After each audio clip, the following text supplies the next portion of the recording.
E aí, gente, nós vemos uma outra situação aqui, que é o quê? Porque existem pregadores que acabam não tendo uma vida tão intensa com Deus, tá?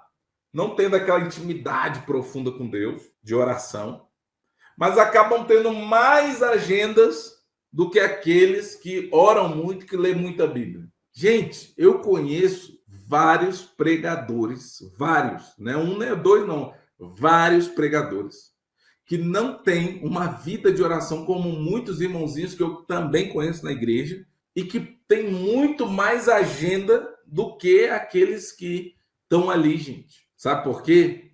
Porque a maioria desses pregadores, posso colocar uns 95% sem medo de errar, eles buscaram conhecimento, tá? Eu não estou dizendo que eles não oram. Eu estou dizendo que eles não têm uma vida tão profunda e intensa com Deus como outros pregadores têm, tá? Como outros que eu conheço, que Deus usa também muito, mas que não tem uma vida tão intensa. Por quê? Gente, presta atenção numa coisa aqui. Daqui a pouco eu vou falar um pouquinho mais sobre essa questão de agenda, mas só que as pessoas confundem aqui a seguinte coisa, que muitas das vezes, gente, muitas das vezes, a pessoa, ela ser usada por Deus com dons espirituais, tá? Revelação, visão, profecia, etc. E pregar a palavra de Deus, que são coisas, são duas coisas aqui diferentes, tá bom? Tem esses pregadores, muitos pregadores por aí, que revela, que tem visão, que tem profecia, que tem isso, que tem aquilo outro, tá? Mas quando ele abre a boca para pregar a palavra de Deus, você não entende bulhufas do que ele fala. Você não entende nem onde ele começou, nem onde ele terminou, tá bom? Então nós estamos falando aqui especificamente de pregar a palavra de Deus. Não estamos falando de revelação, de visão, de não sei o quê, de não sei o quê, mas não estou falando disso. Estou falando de pregar a palavra de Deus. Única e exclusivamente pregar a palavra de Deus, tá? E aí, gente, nessa questão aqui, que eu quero chamar a atenção de vocês. Gente, você como pregador, pastor, então você está falando que eu não tenho que orar. Não, gente, eu estou falando que você tem que orar, você tem que jejuar, você tem que ter uma vida espiritual com Deus. Mas você tem que aprender a passar para a igreja aquilo que Deus te entregou para você passar. Não tem aqueles pregadores metralhadora que chega no culto, meu microfone, chega no culto, a paz do Senhor, queridos irmãos, e nessa noite eu vou pregar, e sobre o quê? E blá, blá, blá, e blá, blá, blá, blá, blá. Aí no final da mensagem, mano, aquele negócio foi tão metralhadora, tão rápido, que você mesmo desce do altar e diz assim: meu Deus, o que eu falei hoje?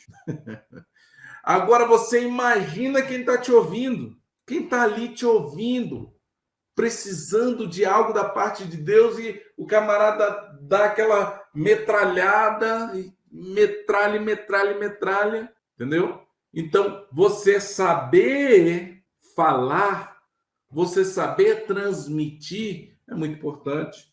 Como o irmão Tiago colocou aqui, ter uma boa comunicação é essencial. Sim, sim. Porque, gente, da maneira como que você se comunica, tá? Naquilo que você for falar, você começa a focar e a prestar atenção que tem pregadores que eles oram. Não estou falando que eles não oram, mas eles têm uma vida de agendas muito maior do que outros que oram muito. Por quê? Porque não sabem falar, não sabem transmitir, não sabem comunicar. E dependendo da maneira como que você prega, gente, tá? Comunicação, tá? Como que você comunica os diferentes tipos de públicos dentro da igreja? Por quê? Porque quem vai te ouvir pregar, ali tem um ancião, ali tem jovem, ali tem uma pessoa de meia idade, ali tem adolescente, ali tem criança. E muitas das vezes os pregadores, pregadoras não se atentam a isso, não se atentam, tá? Não se atentam essa questão da diversidade de público. Diversidade de público. E, gente, dependendo do texto, e aí isso é uma coisa mais profunda, né? Isso é uma coisa mais profunda. O irmão colocou aqui: leitura, exposição, aplicação e conclusão para uma boa pregação. Não é isso, pastor? Isso aí. Só que tem alguns detalhezinhos mais aí que nós vamos falar, tá bom? Mas esse é o caminho, tá, irmão Tiago? Esse é o caminho. Então, gente, o que eu quero chamar a atenção para vocês aqui é que essas pessoas que têm muita agenda, algo eles têm aí, tá? Algo eles têm aí diferente. Depois, olha aqui. Olha a encruzilhada aqui. Ter muitas agendas é sinal que o pregador sabe pregar de maneira impactante? Depende. Como assim depende, pastor? Você acabou de falar aí que tal, não sei o que mais. Olha só, gente, presta atenção aqui. Eu quero que vocês coloquem atenção aqui em uma coisa. Gente, tem pregadores que levam o título de pregadores, mas não são pregadores. São fazedores de campanhas, tá? Fazedores de campanhas. Eles não são pregadores. E tem pregador hoje, gente, para todo tipo de igreja. Isso é verdade.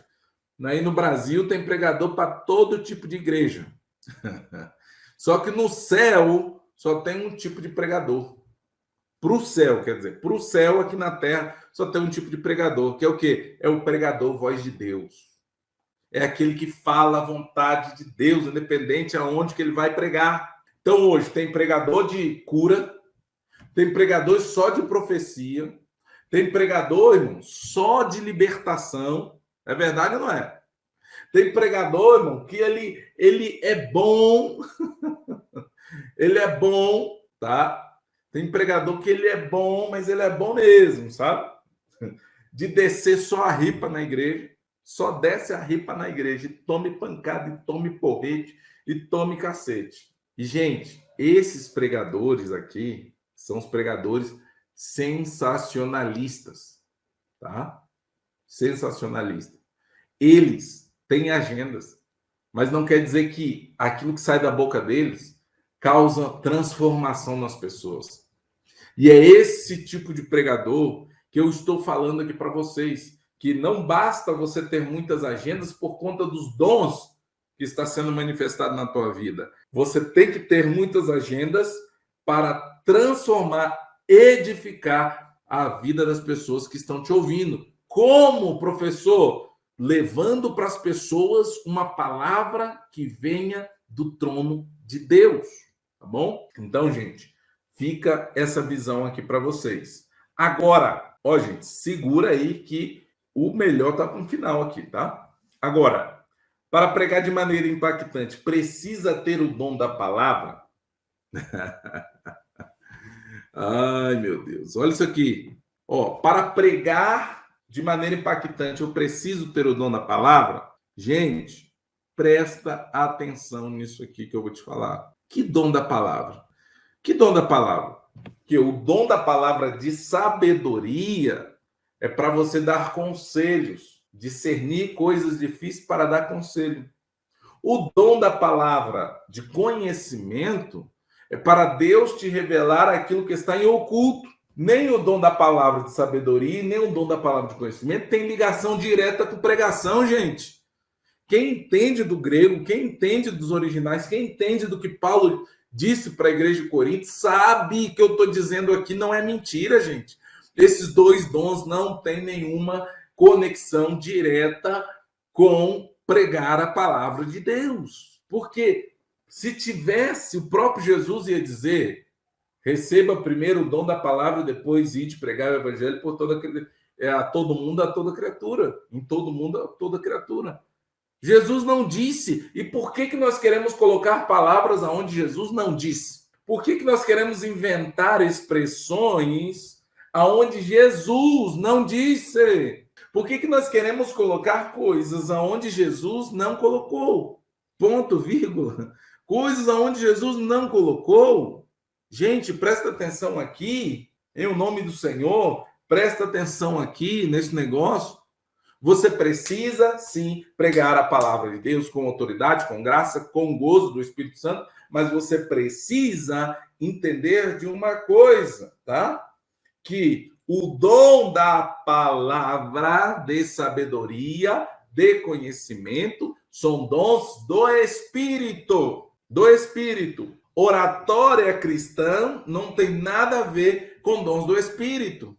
E logo, se você não tiver o dom de palavra de sabedoria ou palavra de conhecimento, irmão, você vai pregar do mesmo jeito. Por quê? Porque você precisa ter desenvoltura na maneira como você vai expor aquilo que Deus te deu para falar, tá certo? Então, gente, independente se você é tímido ou não, então, gente, nesse caso, olha só como é que é importante isso aqui. A pessoa tem timidez para falar, mas ela está exposta em um cargo que ela sempre vai ter que estar se comunicando.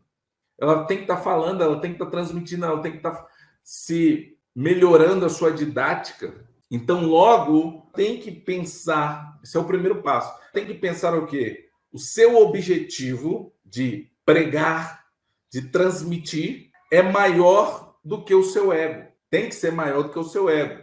Porque o seu ego faz você olhar para você mesmo e dizer: ah, não, o que as pessoas vão pensar de mim? Ah, não, será que isso aqui vai me atrapalhar? Ah, não, e se eu falar uma coisa errada? Ah, não, e se eu... Sabe? E quando você tira o foco do seu ego, do seu próprio eu, e começa a pensar nas pessoas, você começa a pensar da seguinte maneira: e se eu falar tal coisa aqui, que Deus mandou falar, quantos vão ser abençoados? Quantos vão ser edificados? Quantos vão ser transformados para a glória de Deus? Esse é o pensamento do pregador voz de Deus.